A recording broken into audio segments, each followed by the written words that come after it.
Everyone, welcome back to GDC GATE excel life sciences YouTube channel. So students, आज के इस छोटे से हम शॉर्ट्स के अंदर जानने वाले हैं क्या डिफरेंसेस होते हैं इवन रिएक्शंस और ई टू रिएक्शंस के बीच में। इवन और ई टू ये काफी ज्यादा इंपॉर्टेंट होता है हमारे जब हम रिएक्शन मैकेनिज्म की बात करते हैं।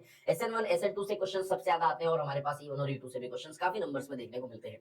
तो चलिए आइए जल्दी से जानते हैं इन दोनों के बीच में क्या डिफरेंसेस है। इवन सबसे पहले और फिर ई टू की हम बात करेंगे। इवन ये हमारा क्या होता है, फर्स्ट ऑर्डर का रिएक्शन होता है, जबकि ई टू नाम से क्लियर है, ये सेकंड ऑर्डर की काइनेटिक्स को फॉलो करता है।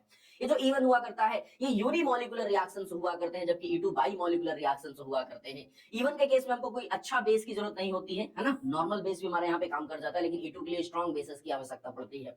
अगर हम बात करते हैं इवन के केस में तो हमको प्रोटिक सॉल्वेंट चाहिए होते हैं, जबकि यहाँ पे ई टू में हमको एप्रोटिक सॉल्वेंट्स की जरूरत पड़ती है।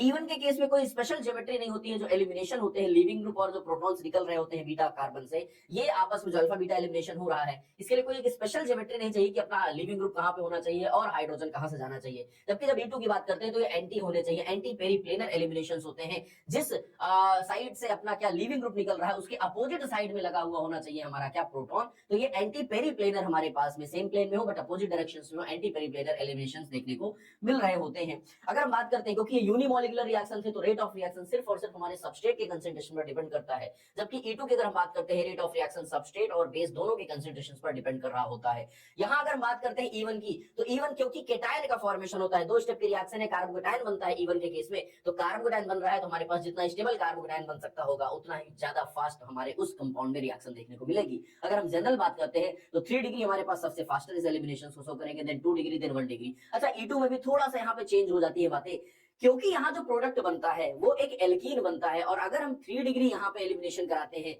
कार्बन का, तो 3 डिग्री कार्बन का एलिमिनेशन भी यहाँ भी फेवर्ड होता है। रीजन क्योंकि यहाँ सेम कार्बन जिससे लिविंग ग्रुप निकला है वहां बेस अटैक नहीं करता, बल्कि उसके एडजेसेंट कार्बन से प्रोटॉन को उसको निकालना होता है, जिस वजह से 3 डिग्री में ये क्या ई टू भी पॉसिबल होता है। सिंगल स्टेप रिएक्शन है, लेकिन यहाँ पे एक चीज क्या खास देखने को मिलती है, एल्कीन जो है, क्योंकि अगर 3 डिग्री कार्बन होगा तो वहां से काफी ज्यादा सब्स्टिट्यूटेड एल्कीन बनती है, और ज्यादा एल्कीन की अगर हम बात करें स्टेबिलिटी की, तो एल्कीन वो ज्यादा स्टेबल होती है जो ज्यादा सब्स्टिट्यूटेड हो, जिसके पास ज्यादा अल्फा हाइड्रोजन हो अकॉर्डिंग टू हाइपर कॉन्जुगेशन। तो ई टू भी हमारा 3 डिग्री, 2 डिग्री, 1 डिग्री को ही फॉलो करता है, बट हाँ यहाँ 1 डिग्री में भी एलिमिनेशन हो सकते हैं, 2 डिग्री में भी हो सकते हैं, लेकिन इवन तो सिर्फ और सिर्फ क्या होगा, 3 डिग्री को सबसे फास्ट ही रिएक्ट करने वाला है। अच्छा, क्योंकि यहाँ केटायन का फॉर्मेशन हो रहा है इवन के केस में, तो रीअरेंजमेंट यहाँ पे पॉसिबल है, जबकि यहाँ क्योंकि कोई भी हमारे पास में चार्ज कॉम्प्लेक्सेस नहीं आ रहे हैं, तो इस वजह से यहाँ पे किसी भी तरह का रीअरेंजमेंट पॉसिबल नहीं होता है। ट्रांजिशन स्टेट मैकेनिज्म के थ्रू ये गवर्न होते हैं, जबकि यहाँ पे कार्बोकेटायन इंटरमीडिएट बन रहे होते हैं इवन की। तो ये था हमारे पास इवन और ई टू के बारे में एक छोटा सा ब्रीफिंग। आई होप आप लोगों को मजा आया हो। मिलते हैं आप लोगों से ऐसे ही कुछ और नए वीडियोस के साथ। जुड़े रहिए GDC GATE excel life sciences examination YouTube channel के साथ। Thank you so much.